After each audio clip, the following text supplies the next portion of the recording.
There's a clay pot system that keeps food cold for weeks without electricity, without ice, and without a single moving part. 2 unglazed pots, wet sand, and a damp cloth. That is all it takes. Ancient Egyptians used it for over 4,000 years to preserve meat and vegetables in 120-degree desert heat. In 1995, a Nigerian teacher named Mohammed Ba Abba won a Rolex Award for rediscovering what humanity had been using since before the pyramids were built. Then the refrigeration industry buried it. They did not stop teaching this because it failed. They stopped because it worked too well. A cooling system that requires no electricity cannot be metered. And what cannot be metered cannot generate monthly revenue. This is the story of the Zeer pot, the oldest refrigerator in human history, and the technology the energy giants erased from your kitchen. Welcome to Forbidden Camping. If you're not subscribed yet, hit subscribe and the bell. This is where we dig up what the appliance industry buried. Now, let me take you back to where this all started. The year is 1995, and a Nigerian school teacher named Mohammed Ba Abba is standing in his classroom in Jigawa State, northern Nigeria. The temperature outside hits 46 degrees Celsius. Inside, homes across his village, fresh vegetables rot within hours. Meat spoils before families can finish a single meal. The nearest electricity grid is 200 kilometers away. Abba remembers something his grandmother told him. A story about clay pots within pots, sand between them, water poured over the sand, food staying cold for days. He builds one. He takes a large unglazed clay pot, roughly 60 centimeters in diameter. He places a smaller unglazed pot inside it, creating a gap of about 3 centimeters between the two walls. He fills that gap with wet river sand. He covers the inner pot with a damp cloth. He places tomatoes, peppers, and eggplant inside the inner pot. Within 3 hours, the temperature inside the inner pot drops from 46 degrees Celsius to 15 degrees Celsius. The tomatoes that would have rotted by sunset stay fresh for 20 days. The eggplant lasts 27 days. The spinach remains edible for 12 days. Abba has just recreated a 4,000-year-old refrigeration system using materials that cost less than $2. But Abba was not the first to know this. Rewind 4,000 years to the Nile River Delta. Egyptian tomb paintings from the Old Kingdom period show servants placing clay vessels inside larger clay containers. Archaeologists excavating workers' villages near the Valley of the Kings discovered nested pot systems with sand residue between the walls. These were functional refrigeration units. The workers building the pyramids used these pots to keep beer cool and preserve fish in temperatures that regularly exceeded 40 degrees Celsius. In Persia, around 400 BCE, engineers built massive underground structures called yakhchals, ice houses that used evaporative cooling principles on an architectural scale. These domed buildings kept ice frozen through the brutal Persian summer using nothing but thick mud brick walls and evaporation. Some of these structures still stand today in the deserts of Iran, 2,400 years later, still functional. In India, the Zeer pot principle appeared independently around 300 BCE. Clay pot refrigerators called matkas kept water cold in regions where daytime temperatures hit 50 degrees Celsius.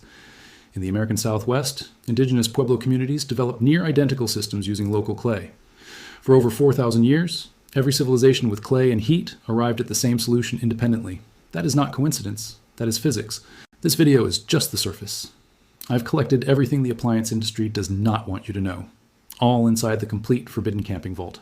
The Zeer pot blueprint with exact dimensions and clay specifications, the atmospheric water generator that pulls drinking water from thin air, the earth tube cooling system that drops indoor temperature by 15 degrees without electricity, emergency food preservation methods that keep supplies edible for 25 years, DIY thermal mass coolers that outperform $400 portable refrigerators, off-grid ice production techniques, natural insulation materials that indigenous communities used for centuries, and much more.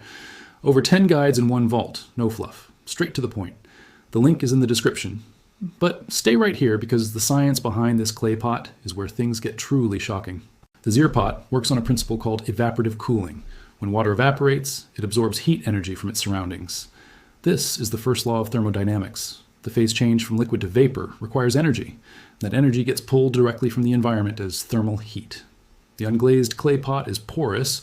Thousands of microscopic holes allow water to seep through from the wet sand to the outer surface. As that water reaches the outer surface and meets the dry air, it evaporates. Each gram of water that evaporates absorbs approximately 2,260 joules of heat energy. That heat gets pulled from the inner pot, dropping its temperature. A study published by the University of Al-Fashir in Sudan in 2001 measured Zeer pot performance across 12 villages. The inner pot temperature averaged 15 to 18 degrees Celsius, even when ambient air temperature reached 42 degrees Celsius. That is a temperature reduction of 24 to 27 degrees, with zero energy input. Researchers at Practical Action tested zeer pots in Kenya in 2003. Tomatoes stored in zeer pots lasted 20 days compared to 2 days at room temperature. Carrots lasted 20 days versus 4 days, a tenfold improvement in food preservation using nothing but clay and water. The Food and Agriculture Organization of the United Nations published a technical report in 2009 documenting zeer pot adoption across Nigeria, Sudan, and Chad. Over 100,000 units were built and tested. The report confirmed that zeer pots reduced post-harvest food loss by 75% in regions with no electrical infrastructure. 75% by clay pots. If you have made it this far, you already know more about passive refrigeration than 99% of people who own a $200 refrigerator that breaks down every 8 years. Subscribe and share this with someone who is still paying $60 a month to cool food that a $2 pot could preserve for free. Everything the appliance industry buried is inside the complete Forbidden Camping Vault. Link in the description. Now, stay with me, because what the refrigeration industry did next is the part they pray you never discover. So why is the zeer pot not sold in every hardware store on the planet? Why does a technology documented by the United Nations and used successfully by over 100,000 people in Africa not appear in a single major retailer in the developed world? Follow the money. The global refrigeration and freezer market generates over $180 billion in annual revenue. $180 billion, that number, depends entirely on one foundational assumption: that cold storage requires electricity and complex mechanical systems. The average American household spends between $150 and $200 per year just on electricity to run refrigerators and freezers. Over a 10-year lifespan, that is $500 to $2,000 in operating costs alone. Add the upfront purchase price of $800 to $2,500 for the appliance itself, and you're looking at a total cost of ownership between $2,300 and $4,500 per decade. A zeer pot costs $2 to build. It uses zero electricity. It has no compressor to break, no coolant to leak, no thermostat to fail, and no moving parts to wear out. You cannot patent clay. You cannot patent evaporation.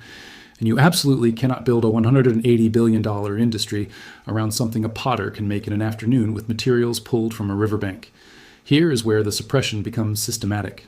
In the 1920s, electric refrigerator manufacturers in the United States launched massive advertising campaigns positioning passive cooling as primitive and dangerous. General Electric, Frigidaire, and Westinghouse spent millions convincing American households that modern life required electric cooling. By 1930, residential building codes in major cities began requiring mechanical refrigeration in new construction. Passive cooling methods were quietly excluded from approved residential designs. Trade schools stopped teaching evaporative cooling by the 1940s. An entire generation graduated without ever learning that food could be preserved without electricity. By 1950, the erasure was complete. Electric refrigeration was presented as the only option. And when Mohammed Ba-Abba rediscovered the zeer pot in 1995 and won international recognition, the appliance industry responded with silence. No major manufacturer offered to produce zeer pots. No retailer brought them to market. The zeer pot remained confined to development programs in off-grid African villages, as if the technology only worked for people without access to electricity. The suppression was not a conspiracy. It was economics. A product that eliminates the need to buy refrigerators does not get shelf space in stores that sell refrigerators. Now here's what you actually came for: how to build one. Go to any garden supply store and purchase 2 unglazed terracotta pots. The outer pot should be roughly 40 to 50 centimeters in diameter. The inner pot should be roughly 25 to 30 centimeters in diameter.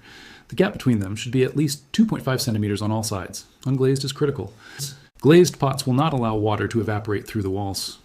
Total cost for both pots is typically between $8 and $15.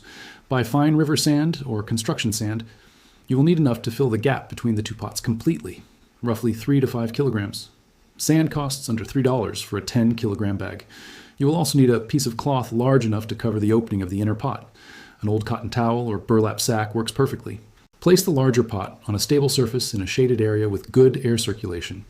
Direct sunlight will overheat the outer pot. Pour a 2-centimeter layer of sand into the bottom of the large pot. Place the smaller pot inside the larger pot, centered so the gap between the walls is even on all sides. Fill the gap between the 2 pots with sand. Pack it gently, but do not compress it too tightly. Fill the gap all the way to the top. Slowly pour water over the sand between the pots. Add water until the sand is completely saturated. Let the excess water drain for about 10 minutes. Place your food inside the inner pot. Vegetables, fruits, dairy, meat, or any perishable item. Do not overfill. Cover the opening with a damp cloth. Check the sand twice daily. If it feels dry, add more water. In hot, dry climates, you may need to water 2 to 3 times per day. The cloth should also be kept damp. Within 2 to 4 hours, the temperature inside the inner pot will drop significantly. In dry climates, you can expect temperature reductions of 20 to 25 degrees Celsius below ambient air temperature. In humid climates, the reduction will be smaller, typically 10 to 15 degrees. A family camping in the Mojave Desert tested a zeer pot built from $12 worth of materials. Ambient air temperature was 41 degrees Celsius. The inner pot temperature stabilized at 18 degrees Celsius. They kept cheese, vegetables, and eggs fresh for 6 days without ice. Total water usage was roughly 2 liters per day. Compare that to a portable electric cooler that costs $300, weighs 15 kilograms, and drains a car battery in under 8 hours. The zeer pot weighs less, costs 97% less, and runs on water. I need to be honest about limitations. The zeer pot is not a freezer. It cools food to refrigerator temperatures, typically between 10 and 20 degrees Celsius. In extremely humid environments, evaporation rates drop significantly, and the temperature reduction will be minimal. In freezing winter climates, the water will freeze and the system stops working. The zeer pot is a warm weather and dry climate solution. But for the 80% of the planet that experiences warm, dry conditions for at least part of the year, the zeer pot is a proven, scientifically validated, 4,000-year-old refrigeration system that costs $2 and works without electricity. Think about what you just learned. A technology that has kept food fresh since before the invention of writing. A system that the United Nations deployed successfully to 100,000 people. A design that universities confirmed reduces food spoilage by 75%. And you have never heard of it.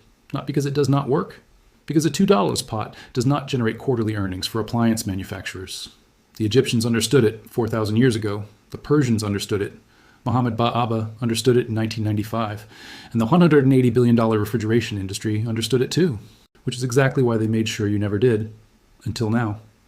This knowledge did not die. It was buried under $180 billion of machines designed to make you dependent. But clay does not forget. Water does not forget.